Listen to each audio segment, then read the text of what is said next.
gonna die! And that's just part of life. There's nothing more certain than this. There is no life without death. And that's just the grave truth. But of course in Singapore, death is just like life and nothing is as simple as it seems. Why? Because we're ruthlessly efficient, and if I'm being honest, graveyards are not the best use of space. Unfortunately, exhumations are just a part of life here in Singapore. So much of Singapore used to be cemetery that I don't think people care anymore. From Bishan to Orchard to Tiong Bahru, Singapore used to be covered by cemeteries. The name Tiong Bahru literally means new cemetery. However, by the 80s, more than 20 cemeteries had been cleared, which makes about 120,000 graves. That's a lot of land. Let's just say that you're dead on the outside just like how you're dead on the inside. Your options are simple. You could either get buried or cremated.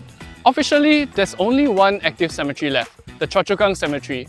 And just because you get buried here, doesn't mean this is your forever home. As in life, so in death. The grip that HDB has on Singapore. For your grave plots are only a 15-year leasehold. And after that, you're dug up, cremated and then moved into literally HDB blocks for urns. So in a way, burial is just cremation with extra steps. It's also thanks to this burial policy that I finally got to meet my grandfather in the flesh. Thank you for the family reunion, I guess. My grandparents now live in a 2-room flexi in the beautiful Coming Sun Columbarium. Yes, we're rich like that. But here's a life hack for you that you might not know of. If you like to stay in the ground forever, the easiest way is to do this. Become the president. The only other cemetery open for burial is the State Cemetery at Kranji, and that cemetery has loads of space. Only 2 presidents have chosen to be buried there. The other way is to be Muslim, but even then, after 15 years you get evicted, and you will be reburied elsewhere in one of those new burial crypts that have been built specifically for this relocation.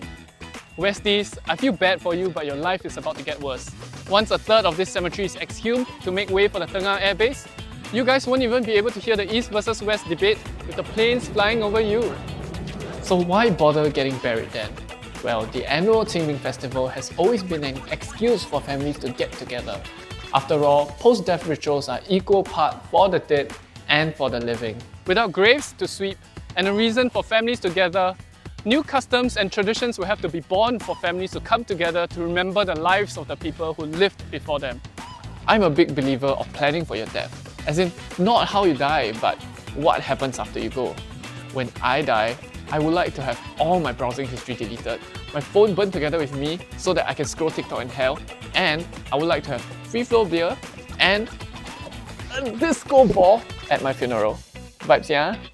Okay, but for real, at the very least, have a photo that you want on your urn or your tombstone prepared, because this is one profile picture that you can never change, yeah?